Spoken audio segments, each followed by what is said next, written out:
Zelensky ने एक बार फिर वही गलती कर दी जिसको लेकर पुतिन ने उन्हें चेतावनी दी थी। ज़ेलेंस्की ने रूस के कब्जे वाले डोनेस्क में क्लस्टर बॉम्ब से बहुत ही बड़ा हमला कर दिया। अटैक के बाद पुतिन बेहद गुस्से में हैं। पुतिन अब जिस तरह का बदला लेने वाले हैं उसके बारे में सोचकर पूरे यूक्रेन में दहशत फैल गई।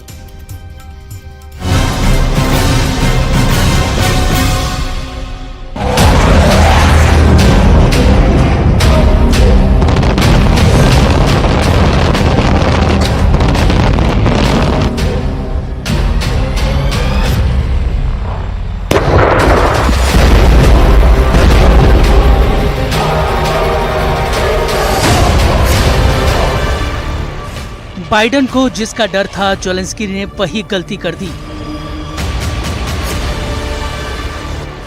नाटो ने जिसके लिए रोका था, ज़ेलेंस्की ने वही दोहरा दिया।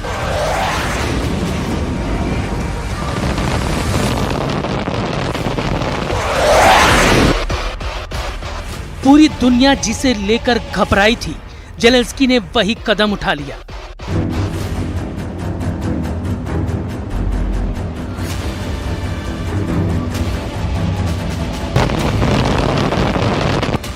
यहाँ लगी आग, यहाँ हुई तबाही।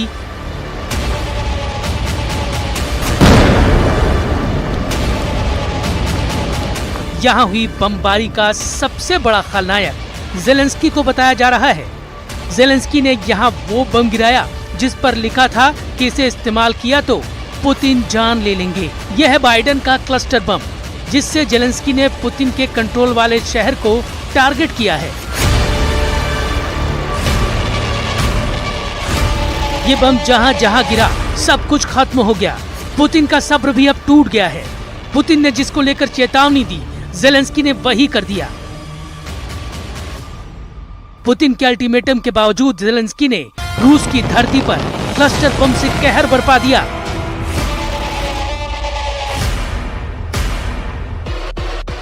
ज़ेलेंस्की की सेना ने रूस के कब्जे वाले डोनेस्क में क्लस्टर बम से बहुत बड़ा हमला कर दिया है। डोनेस्क डॉनबास का वो शहर है जिसे रूस ने युद्ध की शुरुआत में ही अपने कब्जे में ले लिया था।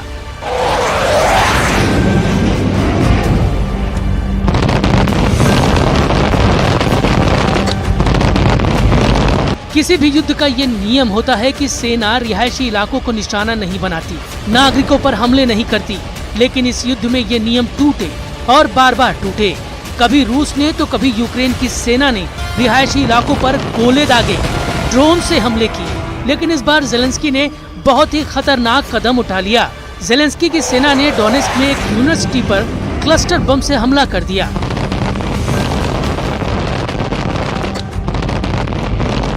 क्लस्टर बम से हमला रात के वक्त हुआ। हमले के बाद बिल्डिंग के आसपास अफरा तफरी मच गई, चीख पुकार मच गई। पूरी बिल्डिंग धू धू कर जलने लगी। आग की लपटों को देखकर आपको अंदाजा लग गया होगा कि हमला कितना खतरनाक रहा होगा।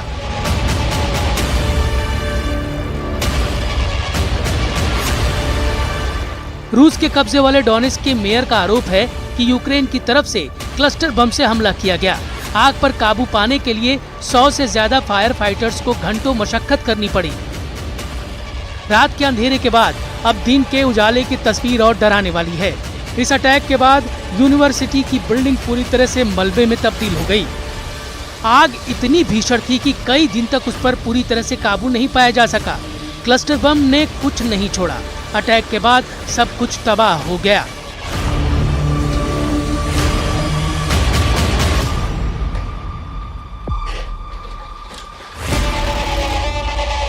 डोनेस्क में यूनिवर्सिटी पर क्लस्टर बम से हमले के बाद से पुतिन गुस्से में हैं। पुतिन अब ज़ेलेंस्की को सबक सिखाना चाहते हैं। तो क्या पुतिन अब एक हमले का बदला 100 अटैक करके लेंगे? क्या एक बिल्डिंग का बदला पुतिन ज़ेलेंस्की की 100 इमारतों को गिरा कर लेंगे? पुतिन क्या करेंगे ये कोई नहीं जानता। पुतिन का अगला कदम क्या होगा ये किसी को नहीं पता होता। ये सिर्फ और सिर्फ पुतिन जानते हैं कि ज़ेलेंस्की को अगली चोट कहां और कैसे पहुंचानी है। दुनिया को इसकी जानकारी तभी मिलती है जब रूस के राष्ट्रपति अपना अगला कदम बढ़ा चुके होते हैं। पुतिन ने जब क्लस्टर बम को लेकर वार्निंग दी थी तो मैसेज अमेरिका तक भेजा गया था। पुतिन पहले ही ज़ेलेंस्की और बाइडेन को क्लस्टर बम के इस्तेमाल पर अंजाम भुगतने की धमकी दे चुके थे।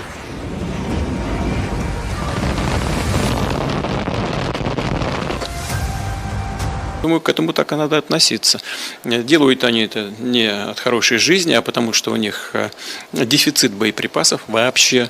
Напомню, что украинская армия тратит за сутки боевых действий там, до 5-6 тысяч, скажем, снарядов 155-го калибра, а Соединенные Штаты производят 15 тысяч в месяц. У них не хватает, и в Европе уже не хватает, но не нашли ничего лучшего, как предложить использование кассетных боеприпасов. क्लस्टर बम यानी वो खतरनाक धमाके वाला हथियार जो बहुत बदनाम है।